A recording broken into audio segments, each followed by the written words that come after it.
স্বাগত আজকের ভোটের ট্রেনে। অনেক জটিল আলোচনা, শঙ্কা, বিতর্ক শেষে যখন রাষ্ট্রপতির আদেশে স্পষ্ট হলো রাষ্ট্র সংস্কারের প্রস্তাবগুলোর পক্ষে জনতার মতামত নিতে গণভোট হচ্ছে এবং সেটি জাতীয় নির্বাচনের সঙ্গে, তখন আবার কেউ কেউ প্রশ্ন তুলছে গণভোটের উত্থাপিত প্রশ্ন এবং রাষ্ট্র বা সংবিধান সংস্কারের জনতার জ্ঞানের পরিসর নিয়ে। এই বিতর্ক, এই আলোচনাকে আজকের ভোটের ট্রেন সম্প্রসারিত করবে গণের ভোটের জ্ঞান শিরোনামে। বরাবর মতো আজকের ভোটের ট্রেনেও শুনবো আমরা জনতার মতামত। স্টুডিওতে একই বিষয়ের উপর কথা বলতে থাকবেন রাজনৈতিক ও বিশ্লেষকরা, আর পুরো আয়োজন জুড়ে আপনার সঙ্গে আছি আমি আজহার লিমন। আলোচনায় যাবার আগে আমরা যে বাস্তবায়ন আদেশটি জারি হয়েছে তাতে গণভোটের বিষয়ে উত্থাপিত প্রশ্ন কিভাবে আছে সেগুলো একটু দেখে নিতে চাই। আমরা যেটি দেখছি যে গণভোটের ব্যালটে 4টি ব্যাপার উল্লেখ থাকবে। সেখানে প্রথমে লেখা আছে নির্বাচনকালীন সময় তত্ত্বাবধায়ক সরকার, নির্বাচন কমিশন এবং অন্যান্য সাংবিধানিক প্রতিষ্ঠান জুলাই সনদে বর্ণিত প্রক্রিয়ার আলোকে গঠন করা হবে। খতে আছে আগামী সংসদ হবে 2 কক্ষ বিশিষ্ট।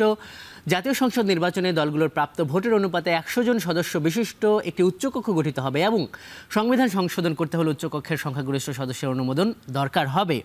আমরা পরের যে ব্যাপারটি একটু দেখতে চাই, গ এবং ঘ। গতে আছে যে সংসদে নারীর প্রতিনিধি বৃদ্ধি, বিরোধী দল থেকে ডেপুটি স্পিকার ও সংসদীয় কমিটির সভাপতি নির্বাচন, প্রধানমন্ত্রীর মেয়াদ সীমিতকরণ, রাষ্ট্রপতির ক্ষমতা বৃদ্ধি, মৌলিক অধিকার সম্প্রসারণ, বিচার বিভাগের স্বাধীনতা ও স্থানীয় সরকার সহ বিভিন্ন বিষয়ে যে 30টি প্রস্তাব জুলাই জাতীয় সনদে রাজনৈতিক দলগুলোর ঐকমত্য হয়েছে সেগুলো বাস্তবায়নে আগামী নির্বাচনে বিজয়ী দলগুলো বাধ্য থাকবে। এবং ঘতে আছে জুলাই সনদে বর্ণিত অন্যান্য সংস্কার রাজনৈতিক দলগুলোর প্রতিশ্রুতি অনুসারে বাস্তবায়ন করা হবে। এবং শেষে বলা আছে যে গণভোটের এই 4টি বিষয়ের উপর একটি মাত্র প্রশ্নে আপনি হ্যাঁ বা না ভোট দিয়ে আপনার মতামতকে জানাবেন। আমরা সেই প্রশ্নটি একটু দেখতে চাই এবারে, যেটা দেখছি যে গণভোটের প্রশ্নটি হবে, আপনি কি জুলাই জাতীয় সনদ সংবিধান সংস্কার বাস্তবায়ন আদেশ 2025 এবং জুলাই জাতীয় সনদে লিপিবদ্ধ সংবিধান সংস্কার সম্পর্কিত নিম্নলিখিত প্রস্তাবসমূহের প্রতি আপনার সম্মতি জ্ঞাপন করিতেছেন? এখানে একটি হ্যাঁ থাকবে এবং একটি না থাকবে।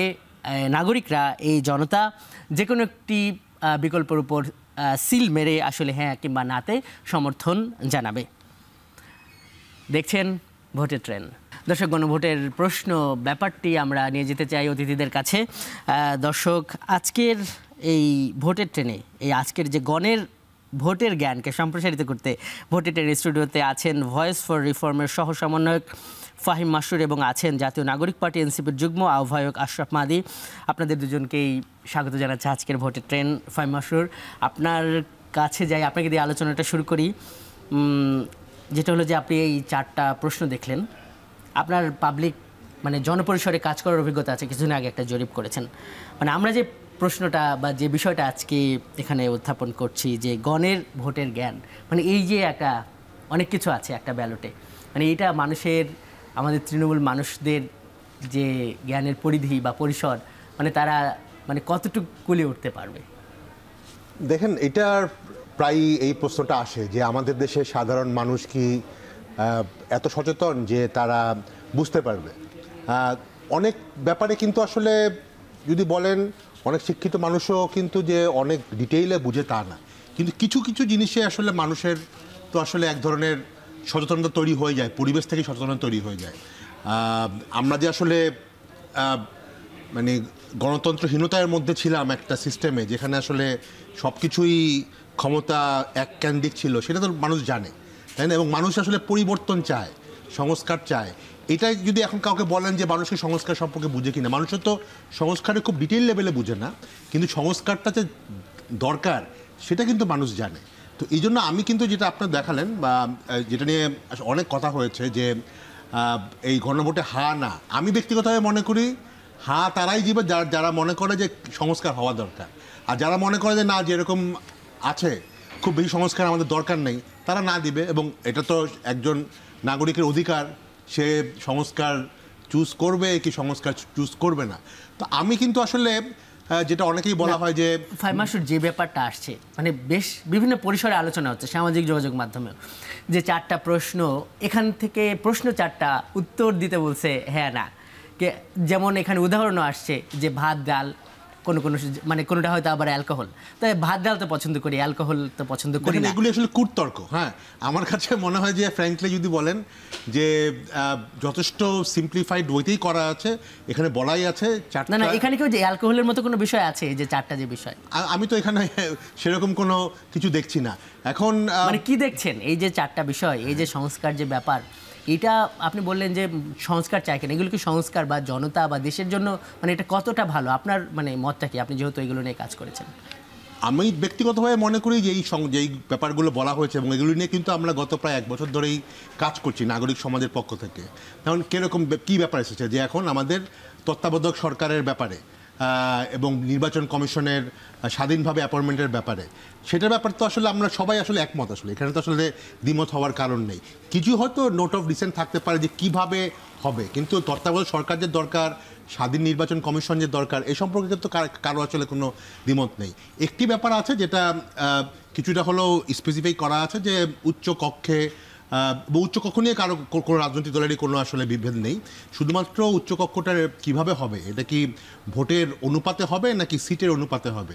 তো সেই জায়গায় আমি ব্যক্তিগতভাবে বা আমাদের যারা নাগরিক কোয়ালিশন বা ভয়েস ফর রিফর্ম যারা কাজ করছি, আমরা কিন্তু উচ্চকক্ষে প্রপোর্শনাল রিপ্রেজেন্টেশন বা আনুপাতিক ভোটের ব্যাপারটাতে গত 1 বছর ধরেই বিভিন্নভাবে আমরা অ্যাক্টিভিজম করছিলাম এবং আমাদের কাছে মনে হয়েছে এইটা আসলে একটা মৌলিক পরিবর্তন যার মাধ্যমে একটা ক্ষমতার ভারসাম্য আসবে।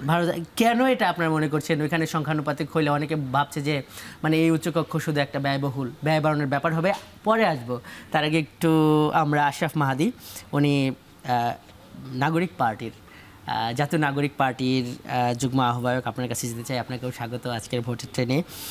মানে একটা শঙ্কা আসছে, সেটা হলো যে নেতিবাচক ফল আসে কিনা এই গণভোটে।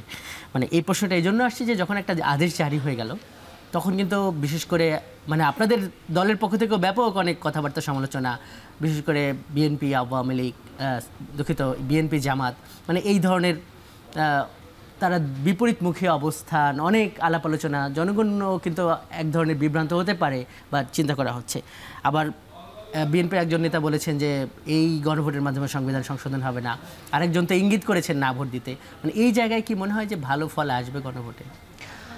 আমরা শুরু থেকে যে কথাটা বলে আসছি যে এই আদেশ জারি হওয়ার পরে আমরা প্রেস কনফারেন্সের মাধ্যমে আমাদের অফিসিয়াল অবস্থান জানিয়েছি। এখানে বেশ কিছু বিষয় অস্পষ্ট, অর্থাৎ এই গণভোটের মাধ্যমে আমরা আসলে কোন জায়গায় নিয়ে যাচ্ছি এবং আমাদের সংস্কার আসলে কতটুকু বাস্তবায়ন হচ্ছে এটা এখন পর্যন্ত স্পষ্ট না। আমরা সরকারের কাছে আহ্বান জানিয়েছি এই বিষয়গুলো স্পষ্ট করতে। আমি যদি খুব স্পেসিফিকভাবে বলি, আমরা এখানে নোট অফ ডিসেন্ট সহ কি এই গণভোটটা, এই আদেশটা জারি হয়েছে বা গণভোটটার পরবর্তী বাস্তবায়নটা কি নোট অফ ডিসেন্ট সহ হবে নাকি নোট অফ ডিসেন্ট ছাড়া হবে, সেই জায়গাটা আমরা এখন স্পষ্ট না।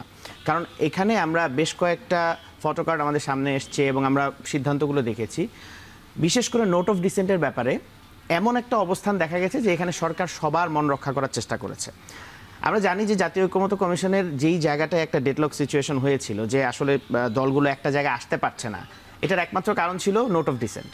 তো এই নোট অফ ডিসেন্ট নিয়েই যদি আমাদের মধ্যে ধোঁয়াশা থেকে যায়, তাহলে তো আমরা আসলে এই জায়গায় আমাদের যে আশঙ্কার কথা জানিয়েছি সেটা আমরা একদম স্পেসিফিকভাবে বললে, আমরা যদি তত্ত্বাবধায়ক সরকার ব্যবস্থার কথা বলি, আমরা এখানে যেই কথাগুলো এসেছিল যে র্যাঙ্কিং চয়েসের মাধ্যমে আমরা এখানে তত্ত্বাবধায়ক সরকার কে আসবে এটাকে আমরা একটা নিরপেক্ষ জায়গা থেকে নির্বাচনের একটা ক্ষেত্র তৈরি করব।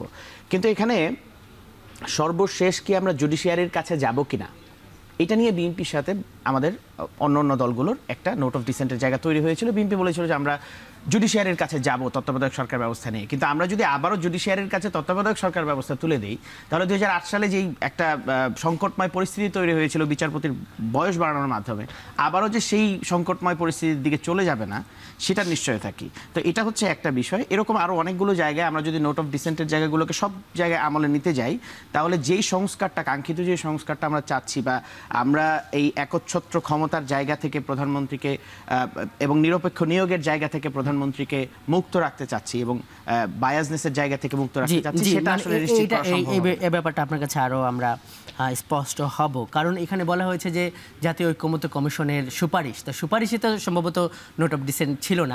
আমরা আবার আপনার কাছে আসবো, একটি বিরতিতে যেতে হবে। দর্শক, বিরতিতে যাচ্ছি, সঙ্গে থাকুন। RICL TMX, যুগের পর যুগ স্থাপনা থাকে মজবুত, VRM প্রযুক্তির RICL TMX Road। দর্শক, আজকে আমরা আলোচনা করছি গণের ভোটের জ্ঞানে। আমাদের সঙ্গে আছেন বিশ্লেষক ও রাজনীতিকরা। আমরা আবার আলোচনায় ফিরবো, তার আগে চলুন দেখে নেই গণভোট নিয়ে তৃণমূলে এখনও কেমন ধারণা বিরাজ করছে সেটি। শরীয়তপুরের বিভিন্ন শ্রেণী পেশার মানুষের সঙ্গে কথা বলে মতামতটি পাঠিয়েছেন সহকর্মী কাজী মনিরুজ্জামান। শরীয়তপুর থেকে ভোটের ট্রেনে যুক্ত হচ্ছি আমি কাজী মনিরুজ্জামান। জাতীয় নির্বাচনের দিনেই অনুষ্ঠিত হবে গণভোট। তবে গণভোটের বিষয়ে কতটা জানেন সাধারণ ভোটাররা, চলুন জেনে আসি। গণভোট সম্বন্ধে তো কিছু বুঝি না, বা কবে হইব বা কোন সময় হইব এটা তো আমরা জানতেছি না। আবার এটা হইব কি লেগে এটা তো জানতেছি না। ওইলে বুঝতাম বা কইলো সেটা আমরা বুঝতাম যে এই গণভোট এই জিনিস বা অমুক দিন হইব। আমি জাতীয় নির্বাচনের কথাটাই বললাম, গণভোটের কথা বুঝি নেই, তো এই কারণে বলতে পারিনি। না, এই বিষয়ে আমার কোনো বুঝ নাই। কেন গণভোটটা যে কিসের উপরে দিব, কারে দিব, এটা যে মানে এটার পক্ষ বিপক্ষ কে, এটা আমি তো এটা আমার বুঝের মধ্যেই নেই। এটা অহনা ভোট দিছি জিয়ার আমলে, অহনা ভোট এই সরকার ইউনুস সাহেবে আইছে, এখন হনা ভোট দিতেইব। একটা পেপার থাকবো, এটা কি শুনতে পেলাম কিছুদিন আগে। এটা কি দেশের কোনো উপকারে আসবে কি না, বা এটা কারে দিব বা কি, এ বিষয়ে তো কোনো কিছু জানতে পারতেছি না। গণভোটটা আপনার কাছে শুনলাম, আমরা তো শুনি না।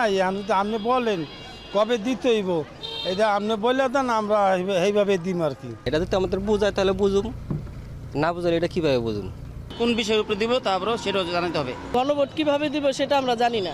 গণভোট করে তো মানুষের একটা বিভ্রান্তি সৃষ্টি হয়ে যাবে, কারণ গণভোট সম্পর্কে মানুষের ধারণা নাই, সে যে কোন দলের সমর্থন করবে, কারণ মানুষের মনে মনে আছে যে সে কাকে ভোট দিবে। প্রান্তিক পর্যায়ে অনেকেই জানেন না গণভোট কী এবং কেন জরুরি। এ অবস্থায় গণভোটের বিষয়ে ব্যাপক প্রচারণা দরকার বলে মনে করছেন সাধারণ ভোটাররা। গণভোট নিয়ে জনতার প্রশ্নগুলো আমরা এখন আমাদের অতিথিদের কাছে নিয়ে যেতে চাই। ফাহিম মাসুর, আপনার কাছে যাই। সেটা হলো যে মানুষেরা বলছে যে এটা থেকে দেশের উপকার আছে, আমাদেরকে তাহলে জানাক, তাহলে আমরা সেভাবে ডিসিশনটা নেব। কে জানাবে তাদেরকে? জি, ধন্যবাদ। আপনি যে এই রিপোর্টটা দেখালেন, আমি কিন্তু আসলে অবাক হই নাই যে বেশিরভাগ মানুষই গণভোট সম্পর্কে আসলে তেমন একটা জানে না। কারণ আসলে গণভোট কনসেপ্টটাই তো নতুন, তাই না? অতএব এটা তার জানার কথাও না। কিন্তু এটা ঠিক যে আসলে যেহেতু একটা মানে আইনি বাধ্যবাধকতার পার্ট হিসাবে যেই সংস্কারগুলো হওয়ার কথা, আইনি বাধ্যবাধকতার পার্ট হিসাবে গণভোটটা করা হচ্ছে, at the end of the day গণভোট করাই হচ্ছে জনগণের রায়টাকে আমরা যাতে সংবিধানে নিতে পারি, তাই না? এটা কিন্তু জনগণকে আরও বেশি ক্ষমতা দেওয়ার জন্যই করা হচ্ছে। অতএব সেই ক্ষেত্রে এটা জনগণের জন্যই করা হচ্ছে। এখন জনগণের হাতে কিন্তু অপশন আছে, হাও অপশন আছে, নাও অপশন আছে। আমি যেটা প্রথমেই বলেছিলাম, মানে বেসিক্যালি হা রিপ্রেজেন্টস ফর রিফর্ম, যে আমরা কি আসলে রিফর্ম চাই কি না, যেই রিফর্মগুলোর কথা বলা হয়েছে এবং জুলাই সনদের মাধ্যমেই যে রিফর্মগুলোর আমাদের রাজনৈতিক দলগুলো মিলে ঠিক করেছে। বাট এর মধ্যেও আমাদের সোসাইটিতে অনেক মানুষ কিন্তু থাকতেই পারে যারা আসলে মনে করে যে না, আগেই ভালো ছিল বা এই রিফর্মগুলি দরকার নাই, তারা না ভোট দেবে। আমরা কিন্তু এক্সপেক্ট করতে পারি না যে 100% লোক হা ভোট দিবে। বাট অফকোর্স আমরা যারা রিফর্ম চাই, আমরা কিন্তু সবসময় মনে করি যে বাংলাদেশের মানুষজনও আসলে রিফর্ম চায়। না হলে তো আসলে মানে পরিবর্তন না হলে তো আসলে শেখ হাসিনা থেকে যেত।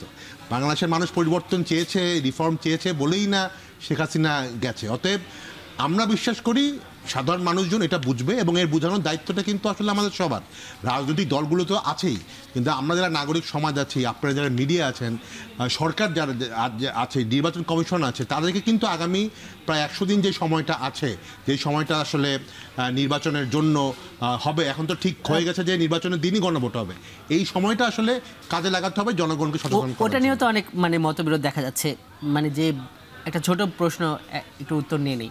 সেটা হলো যে এই যে ধরেন যে এখন বিভিন্ন রাজনৈতিক তাবু থেকে যে ধরনের মন্তব্য আসছে, এবং বললাম যে একটা রাজনৈতিক দলের নেতা বলেই ফেলেছে যে না ভোট দেবে, এই ধরনের প্রচারণা, না ভোট দেওয়ার মতো তাদের মতের বাইরে এই জুলাই যে আদেশটা জারি হয়েছে বাস্তবায়ন আছে, এরকম কোনো কিছু আছে? আমি তো ব্যক্তিগতভাবে যদি বলি, একেবারে ধরেন বিএনপি, জামাত বা এনসিপি, কারোরই কিন্তু এই গণভোটের যেই প্রশ্নগুলো আছে সেখানে যে তাদের যে কারোরই কোনো বিরাট কোনো আপত্তি থাকার কিন্তু কথা না। কেননা এইগুলি কিন্তু আলোচনার মধ্য দিয়েই, যে 2 থেকে 3 মাস যে ঐক্যমত্য কমিশন যে আলোচনার মধ্য দিয়ে কিন্তু এখানে জুলাই সনদ তৈরি করা হয়েছে, এবং এখানে কিন্তু বলাই আছে যে জুলাই সনদ অনুযায়ী এগুলো হবে।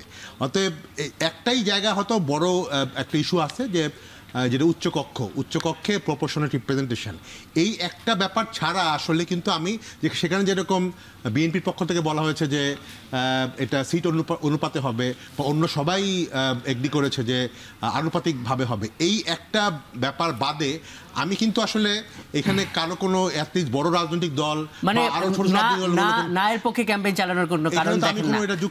আমরা একটু আশরাফ মেহেদী আপনার কাছে যাই। আশরাফ মেহেদী, মানে এই যে জনগণের কাছে নিয়ে কারা যাবে, মানে সেখানে আসলে পলিটিশিয়ান আপনারা যারা খুব সংস্কারের কথা বলেন তাদের আপনারা কি দায়িত্ব মনে করেন কিনা একটা ব্যাপার, আর মানে এই যে না ক্যাম্পেইনের ব্যাপারে একটা শঙ্কা বা আলাপ আলোচনা আসছে। আচ্ছা, এখানে কারা বোঝাবে এটা একটা গুরুতর প্রশ্ন, এটা গুরুত্বপূর্ণ প্রশ্ন। এবং এর আগে আমি ছোট করে একটু বলি, যেই অজুহাতটা সামনে আনা হচ্ছে বারবার যে জনগণ বোঝে কিনা, আপনি যদি সংস্কারের অন্যতম গুরুত্বপূর্ণ ফিচার হচ্ছে উচ্চকক্ষ বিশিষ্ট সংসদ, এই উচ্চকক্ষের বিষয়টা যাদের কাছে প্রশ্ন করা হলো তারা উচ্চকক্ষটা বুঝে, কিন্তু এই উচ্চকক্ষের সংস্কারের বিষয় কিন্তু বাংলাদেশের অন্যতম বড় রাজনৈতিক দল বিএনপি তাদের 31 দফার মাধ্যমেই প্রথম আলোচনায় নিয়ে এসছে। তারা কি জনগণকে বুঝিয়ে এটা তারপরে 31 দফা ইনক্লুড করেছে? সেটা কিন্তু করে নাই। অতএব এই যে অজুহাতটা দাঁড় করানো হচ্ছে যে জনগণ বুঝে না, সেটা আসলে আদতে কোনো অজুহাত না। জনগণ তো আমলাতান্ত্রিক জটিলতাও বোঝে না, তাহলে কি আপনি আমলাতান্ত্রিক সংস্কার থেকে বের হয়ে আসবেন? এই ধরনের কোনো অজুহাত আসলে আমি মনে করি না যে এগুলা সামনে নিয়ে আসা উচিত। এটা শুধু পলিটিক্যাল লিডারদের না, আমি বলবো যে এটা প্রত্যেকটা স্টেক হোল্ডার এবং কমিউনিটি লিডার যারা আছে, যারা আসলে জনগণের সাথে কানেক্টেড। আপনি শিক্ষিত হয়েছেন, আপনি জিনিসটা বোঝেন, তার মানে কি যারা বোঝে না তাদেরকে বোঝানোর দায়িত্ব আপনার। অতএব সেটা বাংলাদেশ যেই ট্র্যাকের উপরে গত 53 বছর চলেছে, বিশেষ করে গত 16 বছর যেই ডেডলক সিচুয়েশন তৈরি হয়েছিল, এটার থেকে বের হয়ে আসাটা যে আমাদের জাতিগতভাবে প্রত্যেকের দায়িত্ব এবং কর্তব্য। এটা শুধু এনসিপি, জামাত অথবা বিএনপির দায়িত্ব না, সেই কারণেই তো আমরা ঐক্যমত্য কমিশনে বসেছি, সবাই মিলে আমরা আলোচনা করে একটা জায়গায় এসেছি। অতএব এটা সবার দায়িত্ব যে এই গণভোটের মাধ্যমে আমরা যাতে জুলাই সনদের প্রকৃত বাস্তবায়নটা নিশ্চিত করতে পারি। বাংলাদেশকে যদি আমরা ওই ট্র্যাক থেকে রাইট একটা ট্র্যাকের মধ্যে আনতে চাই, তাহলে এটা আমাদের যার যার জায়গা থেকে এই দায়িত্বটা অবশ্যই পালন করতে হবে। এবং অবশ্যই আমরা দেখেছি হয়তো অতি উৎসাহী হয়ে কেন্দ্রীয় কোনো সিদ্ধান্তের বাইরে গিয়ে কিছু রাজনৈতিক দলের নেতারা না ভোটের ক্যাম্পেইন করে ব্যাকল্যাশের শিকার হয়েছে। এটা কিন্তু একটা সোশ্যাল মিডিয়ার বাস্তবতা, আপনাকে এটা বুঝতে হবে। যখন হ্যাঁ ভোটের ক্যাম্পেইন শুরু হলো, তখন কিছু কিছু মানুষ বিক্ষিপ্তভাবে হয়তো তারা না ভোটের ক্যাম্পেইন করলো, সেটা তার প্রচণ্ডভাবে মানে নেতিবাচক একটা পরিস্থিতির শিকার হলো। আপনি কি মনে করছেন যে এটা সামনে থাকবে না? এবং আমি মনে করি যে রাজনৈতিকভাবে দেশের স্বার্থে, জাতির স্বার্থে আমরা যদি সংস্কারটাকে একটা জায়গায় নিয়ে যেতে চাই, তাহলে সবার আমাদের হ্যাঁ ভোটের পক্ষে এবং গণভোটের মাধ্যমে যাতে জুলাই সনদটাকে আমরা বাস্তবায়নের দিকে নিতে পারি, সেই জায়গায় আমাদের যাওয়া উচিত। আশরাফ মেহেদী এবং মাসুদ শাকিল, আপনারা সঙ্গে থাকুন, আরেকটি বিরতিতে যেতে হবে। দর্শক দেখছেন ভোটের ট্রেন, যাচ্ছি আরও একটি বিরতিতে। বিরতির পর স্বাগত। দর্শক দেখছেন ভোটের ট্রেন, গণের ভোটের জ্ঞান শিরোনামে। আজকে আমরা আলোচনা করছি গণভোট ও এর উত্থাপিত প্রশ্ন নিয়ে। আমরা আবারও আলোচনায় ফিরবো, তার আগে চলুন জেনে নেই ভোট রাজনীতি নিয়ে আজকে রাজনীতিকরা সারাদিনে কি বললেন। আমাদের দেশের বুজুর্গানে দিন যারা আমাদেরকে পরিচালিত করেন, সবাই যদি আপনারা সহযোগিতা করেন, একসাথে থাকেন, তাহলে আপনাদের এখানে আজকে যে সমস্ত দাবি দেওয়া আছে, আমরা সকল দাবি দেওয়া এই প্রস্তাবের পক্ষে ইনশাআল্লাহ। কানুনি ব্যবস্থা আমাকে শেষ করতে দিবেন তো, কানুনি সকল ব্যবস্থা জাতীয় সংসদে আলাপ আলোচনার মাধ্যমে গ্রহণ করা হবে ইনশাআল্লাহ। এবারের নির্বাচন যদি 14, 18, 24-এর মতো নির্বাচন হয়, জাতির ভাগ্যে দুর্ভোগ নেমে আসবে। ভোট কেন্দ্রগুলো পাহারা দেবেন, ভোটারদের জন্য ভয়ভীতি, কালো টাকা দিয়ে প্রচন্ড চাপ সৃষ্টি করা না হয়। প্রত্যেক দল এবং প্রার্থী সমান সুযোগ দিয়ে যেন নির্বাচনী কাজ করতে পারে। আপনি গত নির্বাচনের হিসাব করে দেখেন তো, কত পার্সেন্ট ভোট পেয়েছে জামাত ইসলাম? কত? কারণ বলেন 5% তো 5-6%, তাই না? রাতারাতি লাভ দিয়ে গিয়ে একেবারে 51% হয়ে যাবেন, এইটা মনে করেন না। বাংলাদেশের মানুষ আপনাদেরকে সহজে ভোট দিবে না, কারণ আপনাদেরকে তারা বিশ্বাস করে না। কেন মানুষকে বোকা বানাচ্ছেন? আপনারা তো নির্বাচন করবেন, নির্বাচন না করলে আপনাদের অস্তিত্ব থাকবে না। কলবাদ, চাঁদাবাজ, পুরানো রেকর্ড যাদের আছে দুর্নীতিতে 3 বার চ্যাম্পিয়ন, মাশাআল্লাহ। কয়বার? এইসব চ্যাম্পিয়নদেরকে আমার ভোট দিবে না ইনশাআল্লাহ। বিএনপির বাইরে যত দল আছে, ইসলামিক, রাইটিস্ট, সেন্ট্রিক, সকলকে মিলে আমরা একটি বৃহত্তর নির্বাচনী ঐক্য করার জন্য চেষ্টা করছি। আমরা যদি মনে করি নেতা নির্বাচন করে দিলাম, নেতাই সব করবে, এটা কিন্তু করবে না। নেতা এবং নেতার পাশে যারা সুবিধাবাদীরা থাকে তারা কখনো এই কাজটা করবে না। জনগণকে এই কাজটা করতে হয়, নেতাকে জবাবদিহিতার মধ্যে রাখতে হয়। দেশের 1 নম্বর gas stove RFL gas stove, যা বেশি তাপেও ফাটে না আর হ্যাসেল ফ্রি অটো ইগনিশন নিশ্চিত করে ঝামেলাহীন রান্না। আরএফএল গ্যাস স্টোভ, নিরাপদ ও ঝামেলাহীন। রাজনীতির এই আলাপগুলো এখন আমরা আমাদের অতিথিদের কাছে নিয়ে যেতে চাই। ফাহিম মাসুদ, আপনি শুনছিলেন যেটি মানে বলা হচ্ছিল, যেমন মির্জা ফখরুল ইসলাম আলমগীর আজকে অনেকগুলো বিষয় নিয়ে তো কথা বললেন রাজনীতিকরা। আমরা দেখলাম যে এই কাদিয়ানি যারা আছে তাদেরও একটা নিষিদ্ধ করা বা মুসলিম ঘোষণা করা এরকম একটা সমাবেশ হয়েছে। সেখানেও বিভিন্ন দলের, প্রায় সব দলের রাজনীতিকরাই ছিলেন, বিএনপি জামাত ছিলেন। মির্জা ফখরুল ইসলাম আলমগীরের যে মতামতটি, সেটার ব্যাপারে আপনি একটু মন্তব্য নেই। উনি বললেন যে এই যে গণভোট বা এই ইস্যুতে যে বিশেষ করে জামাতকে টার্গেট করে বা লক্ষ্য করে উনি বললেন যে মানুষকে বিভ্রান্ত করা হচ্ছে নানান বক্তব্য দিয়ে। নির্বাচনের প্রস্তুতি তো আপনারা নিচ্ছেন, তাহলে বিভ্রান্ত কেন করছেন না? আপনার কি মনে হয় যে আসলে একটু মানে জামাত এখনও মাঠে থেকে এরকম কিছু করছে? আমার কাছে মনে হয় যে আসলে আপনার বক্তব্যগুলো দেখলেই বুঝবেন সব বক্তব্যই কিন্তু হচ্ছে এখন ভোট কেন্দ্রিক। ইভেন যেই ইসলামী সমাবেশটার কথা আপনি বললেন, সেখানেও কিন্তু রাজনৈতিক দলের লোকজন মানে নিজেদের কাছে ভোট টানার একটা মানে উদ্দেশ্য থেকেই কিন্তু গেছে। এটা খুব পরিষ্কার। অতএব এখন যে কোনো রাজনীতিবিদই যখন কথা বলবে তখন কিন্তু আসলে মাথায় ভোট রেখেই কথা বলবে, যে তার একটা কথায় সে কি আরেকটু অ্যাডিশনাল ভোট নিতে পারছে কিনা। অতএব আমার কাছে মনে হয় যে আগামী দিনগুলিতে আমরা এরকম রাজনৈতিক বক্তব্য অনেক শুনবো, কিন্তু ভোটের দিকেই সবাই যাচ্ছে। এখন আসলে ভোটের দিকে যাবে। এবং আপনার যতই আমরা এখন এই জুলাই মানে এই আদেশ যেটা হলো সনদ ইমপ্লিমেন্টেশন আদেশ, এটা নিয়ে হয়তো এখনও গত 2-1 দিনও কেউ এটার বিভিন্ন জিনিস সম্পর্কে কথা বলছে। বাট আমার কাছে কিন্তু মনে হয় যে কেউই কিন্তু এটাকে রিজেক্ট করা যে না এটা আমরা সেটি করেনি, বরং একই সঙ্গে কিছু জায়গায় নিন্দা জানাচ্ছে, আবার একই সঙ্গে আবার ধন্যবাদ জানাচ্ছে। শেষ পর্যন্ত কি এটার কি আবার কোনো পরিবর্তন আসতে পারে? আমি এখন বর্তমানের পার্সপেক্টিভে মনে করি যে আসলে এটার সংশোধন এখন হয়তো আর করার মানে সময় নাই, বা কারণ খুব আগামী হয়তো 3 সপ্তাহের মধ্যেই এক ধরনের তফসিল ঘোষণা হবে। এবং মোটামুটি তো এখন এটা ডিসিশন হয়েই গেছে যে একসাথেই হবে ইলেকশন এবং গণভোট একসাথেই হবে। এবং গণভোটের যে রাজনীতির মাঠে এই যে জামাত সহ সমমনা 8 দল, মানে এরা তো বলছে যে না, তারা গণভোট আগেই নিয়ে ছাড়বে, এরকম বক্তব্য শোনা যাচ্ছে। মানে আমাদের কিন্তু আসলে ওই মেইন ইলেকশনে তো আসলে খুব দেরি নাই, আমাদের ফেব্রুয়ারির। এবং আমরা দেখছিলাম যে মানে যারা প্রার্থী তারা কিন্তু নির্বাচনী প্রচারণার অনুষ্ঠানে গণভোট নিয়ে কথা বলছেন, মানে এক্স্যাক্টলি একেবারে আসন ভিত্তিক নির্বাচন নিয়েই কিন্তু এখন কথা হচ্ছে। তো আমার কাছে মনে হয় যে এটা এখন যা সিচুয়েশন আছে, গণভোটটাও এক ধরনের রাজনৈতিক এক ধরনের প্রচারণার একটা জিনিস। অতএব এই ক্ষেত্রে এবং জুলাই সনদ সবই কিন্তু প্রচারণার জিনিস। কেউ হয়তো বলার চেষ্টা করবে আমরাই বেশি সংস্কারের পক্ষে, আমরাই জুলাই সনদের পক্ষে, কেউ হয়তো আগামী নির্বাচনের একটা ইশতেহার প্রতিশ্রুতির বিষয় হয়ে যাবে। এবং এটা কিন্তু একদিক থেকে ভালো না, মানে আমরা চাই যে এটা একটা কম্পিটিশন থাকুক রাজনৈতিক দলগুলির মধ্যে, কে কত বেশি সংস্কার চায়। আমরা একটু আশরাফ মাহাদির কাছে যাই। আশরাফ মাহাদি, এখানে আপনার জন্য মানে 2টা ব্যাপার আছে। মানে একটা ব্যাপার হলো যে আপনারা এই যে সমমনা যে 8 দল, এটার যে আন্দোলন তখন হচ্ছিল, আপনাদের একজন শীর্ষ নেতা নাসিরুদ্দিন পাটোয়ারি উনি বলছিলেন যে আপনারা মানে এই দাবি আদায় না করে ফিরবেন না, যে যমুনা অভিমুখে যে তারা যে কর্মসূচিটা এখনও মনে হয় বাতিল হয়নি কর্মসূচিটা, সেই জায়গায় এখন আপনারা কি ওই আগের অবস্থানে আছেন কিনা সেটি জানাবেন। আরেকটা প্রশ্ন করি যে এই যে জামাত বলছে যে একটা বিশাল তারা ঐক্য করবে, সেই ঐক্যের জায়গায় কি আপনারা থাকবেন কি থাকবেন না, ডিসিশন কি নতুন করে আবার নবায়ন বা হালনাগাদ কোনো কিছু আছে কিনা খবর? 8 দলের যে আন্দোলনটা শুরু হয়েছে, এই আলাপটা যখন শুরু হয় তখন কিন্তু আমাদের সাথে যে মিটিংগুলো হয়েছিল বৈঠকগুলোতে আমরাও ছিলাম।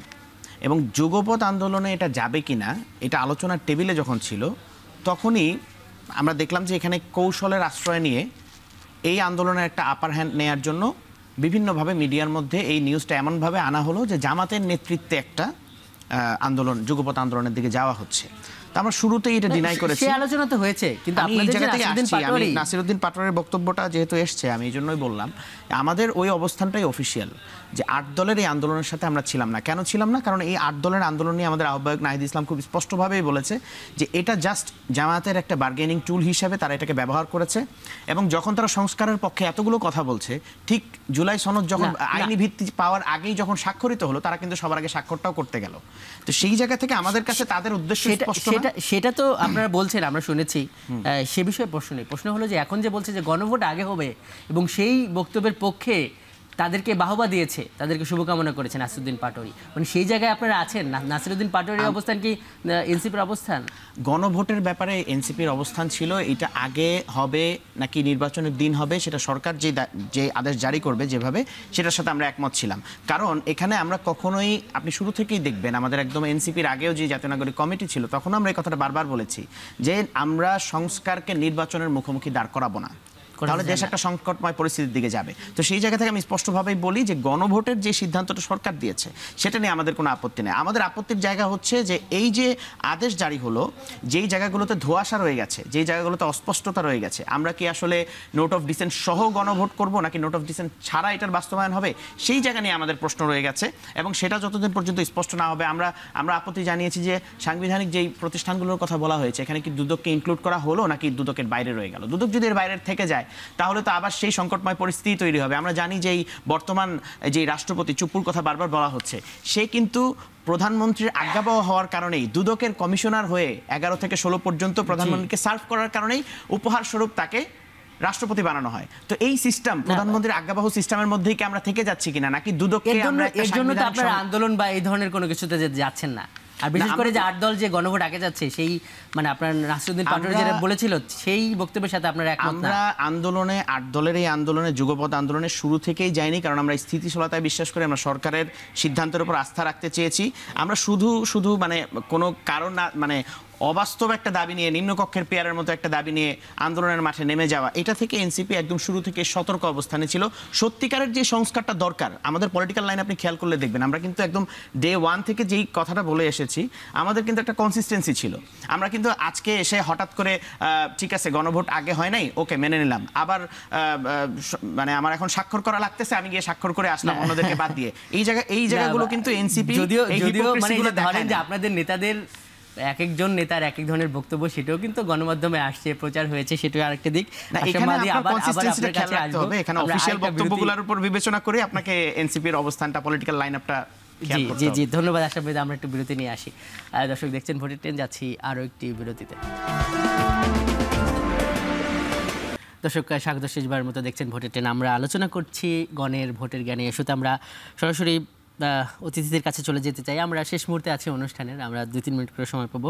মাসুর ভাই, যে মানে শেষ পর্যন্ত আপনারাও আলোচনা করলেন, বললেন যে এখন সবাই ইলেকশনমুখী হয়ে গেছে, এবং মানে এই আদেশ নিয়ে বা এই বাস্তবায়ন যে আদেশটা হলো, এটা নিয়ে কি আসলেই মানে একটা হ্যাপি এন্ডিং বা একটা সুখের সমাপ্তি হলো কিনা?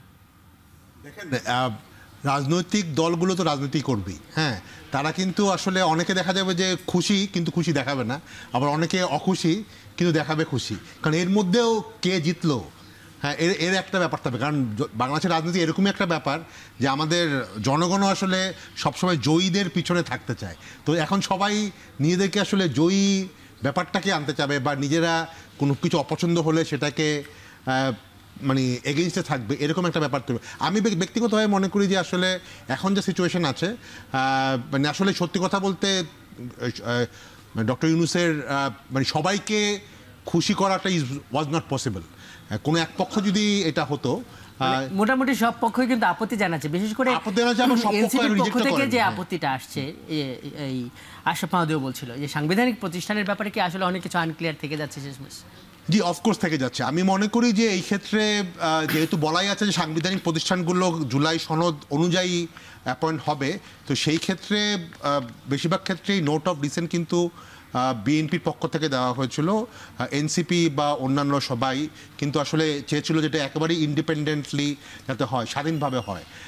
যদিও এখানে অনেকে বিএনপির পক্ষ থেকে বলা হয়েছিল যে মানে তাহলে সরকার দুর্বল হয়ে যাবে, সরকারের হাত পা বাঁধা থাকবে। আসলে কি দুর্বল হয়ে যাবে? আমি ব্যক্তিগতভাবে মনে করি যে কোন ইস্যুগুলো like PSC, public service commission, Dudok, হ্যাঁ, auditor, accounts and auditor general, এগুলো আসলে সরকারের ডাইরেক্ট পার্ট না। এগুলো হচ্ছে সরকারের জবাবদিহিতা নিশ্চিত করার, যেমন ইলেকশন কমিশন তো সরকারের পার্ট হওয়ার কথাই না। তো এগুলো হচ্ছে সরকারকে জবাবদিহিতা নিশ্চিত করার প্রতিষ্ঠান, অ্যাকাউন্টেবিলিটি ইনস্টিটিউশন। এগুলি তো আসলে ইন্ডিপেন্ডেন্ট থাকাটাই বাই ডেফিনেশনই ইন্ডিপেন্ডেন্ট থাকতে হবে। এবং এটা যদি ইন্ডিপেন্ডেন্ট হয় তাহলে কিন্তু সরকারই ইন এ সেন্স উপকৃত হয়। কারণ দেখা যাবে যে দুদক কি শুধুমাত্র মন্ত্রী মিনিস্টারের পিছনে থাকবে? দুদক তো আসলে সরকারের আমলাদের দুর্নীতিও দেখবে। তো তখন আসলে যে কারণে আপনি বলতে চাইছেন যে সরকারের ক্ষমতা কার্টেল করবে না। সরকারকে আমি মনে করি লং টার্মে জনগণের কাছাকাছি বা জনগণের পক্ষ হয়ে কাজ করার ব্যাপারে সরকারকে হেল্প করবে। জি, ফাহিম মাসুদ, ধন্যবাদ। আমরা একটু আশরাফ মাহাদির কাছে যেতে সবশেষ, মানে এই যখন সিচুয়েশন তখন আপনাদের অবস্থানটা আসলে কি হবে, এটা একটা মানে এই প্রশ্নটা শেষ করতে। আচ্ছা, আমাদের অবস্থানের বিষয়ে তো আমরা স্পষ্ট করেছি যে আমরা সরকারকে এই জায়গাটা স্পষ্ট করতে বলছি যে আসলে জুলাই সনদে এখন তো আর মনে হচ্ছে না যে সেটা যদি না হয়, এটা একটা আশঙ্কা রয়ে যায়, সেটা যদি না হয় তাহলে নির্বাচন পরবর্তী সময়ে আমরা এখনই যেই ভয়টা পাচ্ছি যে কোনোটাই বাস্তবায়ন হলো না বা একটা মহাসংকটের দিকে ঠেলে দেওয়া হলো, তখন কিন্তু আবার লড়াই করে দীর্ঘ একটা সংগ্রামের ভিতর দিয়ে এই অ্যাকাউন্টেবিলিটি নিশ্চিত করার যে জায়গাটা, সেটা কিন্তু তৈরি হবে। মানে আমি একটা ছোট্ট উদাহরণ দিয়ে শেষ করি। আপনি নেপালের দিকে যদি দেখেন, এই গণপরিষদের মাধ্যমে একটা নতুন সংবিধানের দিকে যাওয়া, দেশটাকে একটা অ্যাকাউন্টেবল জায়গায় নিয়ে আসা, একটা স্বচ্ছতা জবাবদিহিতার মধ্যে সরকারকে নিয়ে আসা, সেই জায়গাটা কিন্তু তরুণরাই নিশ্চিত করেছিল। আপনি যদি এখন বাংলাদেশের ওই পরিস্থিতিতে আবার ফিরিয়ে নিয়ে যান যেখানে অ্যাকাউন্টেবিলিটি নাই, জবাবদিহিতা নাই, তাহলে নির্বাচনের পরে বলা হয়েছে যে যারা ক্ষমতায় যাবে তাদের নোট অফ ডিসেন্টও একটা গণতন্ত্রের অংশ, এগুলোও তো বলা হয়েছে এবং এটাও তো যৌক্তিকতা আছে। তাহলে আপনারা সংগ্রামের দিক কেন যাচ্ছেন? আপনারা তো টার্গেট করতে পারেন যে আপনারা ভালো চাচ্ছেন, আপনারা ক্ষমতায় যেতে পারেন, অথবা যারা সংস্কার চাচ্ছে তারা সংসদে গিয়ে এটা করবে। আমরা সংগ্রামের দিকে যাচ্ছি, ব্যাপারটা এরকম না। আমি বললাম যে বাংলাদেশের পরিস্থিতিটা এখন এরকম। আপনি দেখেন যে এই জুলাই গণ অভ্যুত্থান যে হবে, এটা কোনো political party backed by political party ছিল না, এটা স্বতঃস্ফূর্তভাবে জনগণ নেমে আসছে। এই সিচুয়েশনটা তো বাংলাদেশে তৈরি হয়েছে। তো বাংলাদেশে যদি আবার এরকম কোনো সিচুয়েশন তৈরি হয় যে আবার হাসিনা বানানোর মেকানিজম তৈরি হচ্ছে, তখন কিন্তু স্বতঃস্ফূর্তভাবে এটা হবে। আপনি কি মনে করছেন যে কেউ ক্ষমতায় চলে গেছে বা এরকম চলে আসতেছে? এরকম সেটা আমি মোটেও মনে করি না। এখানে ক্ষমতায় যে কেউ, মানে অন্য যে কোনো দল আসতে পারে এবং ক্ষমতায় আসার পরে এনসিপিও আসতে পারে। ক্ষমতায় আসার পরে তারা যে আবার ওই মানে ব্যাখ্যাটা নিজেদের মতো করে সাংবিধানিক প্রতিষ্ঠানগুলোকে আবারও মানে দলীয়করণের মধ্যে নিয়ে যাবে না, সেই নিশ্চয়তা আমরা দিতে পারছি না। কারণ এটা আদেশের মধ্যে স্পষ্টভাবে নাই যে কতটুকু নোট অফ ডিসেন্ট আমলে নেওয়া হবে এবং কতটুকু ছেড়ে দেওয়া হবে। আমরা এই জায়গাটা স্পষ্ট করতে বারবার বলছি যাতে পরবর্তীতে আমরা আরেকটা সংকটের দিকে না যাই। এটি হলো আপনার আপত্তির জায়গা। আশরাফ মাহমুদ, অনেক ধন্যবাদ আপনাকে আজকের ভোট ট্রেনে যুক্ত হওয়ার জন্য। একই সঙ্গে ফাহিম মাসুদ, কষ্ট করে আমাদের স্টুডিওতে আসবার জন্য আপনাকেও ধন্যবাদ। দর্শক, এই ছিল আজকের ভোট ট্রেনে। এতক্ষণ সঙ্গে থাকার জন্য ধন্যবাদ আপনাকেও।